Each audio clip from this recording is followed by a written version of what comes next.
છે આપ સૌનું એક નવા અને ખૂબ જ મજેદાર વિડીયોમાં મિત્રો ઘણા વર્ષો પહેલા ગુજરાતની ધરતી પર એક બહાદુર અને સ્વાભિમાની સ્ત્રી રહેતી હતી, જેનું નામ હતું જસમા ઓડણ. આજે પણ તેની ગાથા ગુજરાતના ગામડાઓમાં ગવાય છે અને લોકો તેને સન્માનથી યાદ કરે છે. તે સમયે ગુજરાત પર સિદ્ધરાજ જયસિંહનું શાસન હતું. રાજા ખૂબ શક્તિશાળી હતા અને તેમના રાજ્યમાં અનેક ભવ્ય ઇમારતો, મંદિરો અને તળાવો બનાવવામાં આવતા હતા. જસમા પોતાના પતિ રૂડો ઓડ સાથે રહેતી હતી. બંને ઓડ સમાજના હતા અને માટી ખોદવાનું તથા તળાવો બનાવવાનું કામ કરતા હતા. ગરીબી હોવા છતાં તેઓ ખૂબ ખુશ હતા.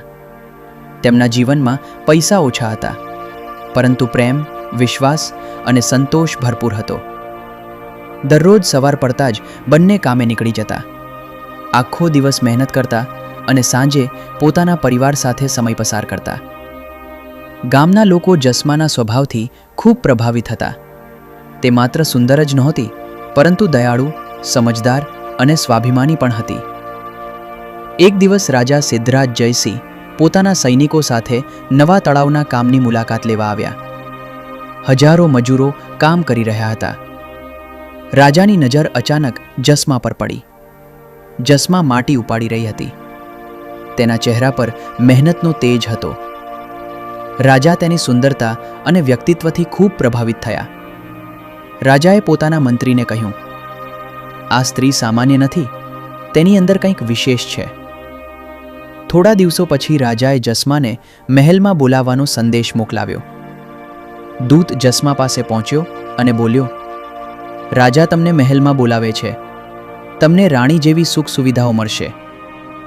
જસમા શાંતિથી બોલી, "મારું સુખ મારા પતિ અને મારા પરિવાર સાથે છે. મને મહેલની કોઈ જરૂર નથી." દૂતે આ વાત રાજાને કહી. રાજા આશ્ચર્યચકિત થઈ ગયા. તેમણે વિચાર્યું કે કદાચ જસમા ગરીબીથી કંટાળી ગઈ હશે અને થોડા દિવસોમાં માની જશે. પરંતુ જસમા પોતાના નિર્ણય પર અડગ રહી. સમય પસાર થતો ગયો. રાજાનું આકર્ષણ વધતું ગયું.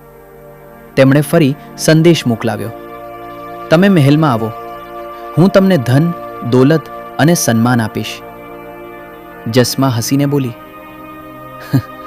"ધનથી બધું ખરીદી શકાય, પરંતુ પતિ પત્નીનો પ્રેમ અને વિશ્વાસ નહીં." આ જવાબ સાંભળીને રાજા ગુસ્સે થઈ ગયા.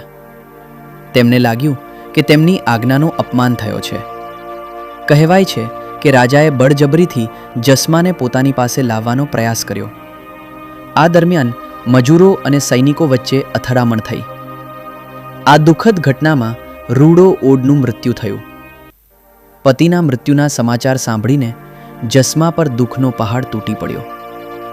પરંતુ તેણે હિંમત ગુમાવી નહીં.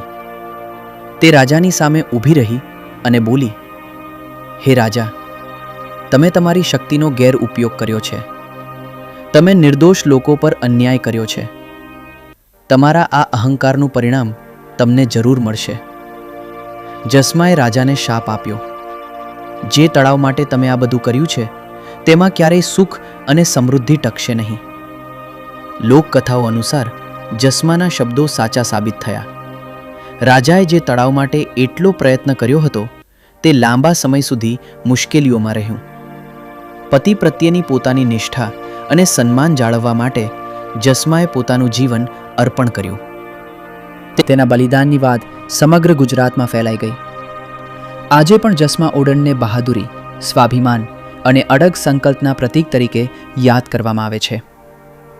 તેની વાર્તા આપણને શીખવે છે કે સાચા મૂલ્યો અને આત્મસન્માન માટે કોઈ પણ પરિસ્થિતિમાં ઝૂકવું નહીં. જસમા ઓડણની ગાથા માત્ર એક સ્ત્રીની વાર્તા નથી, પરંતુ સત્ય, પ્રેમ અને સ્વાભિમાનની અમર ગાથા છે, જે પેઢી દર પેઢી લોકોના હૃદયમાં જીવંત રહેશે.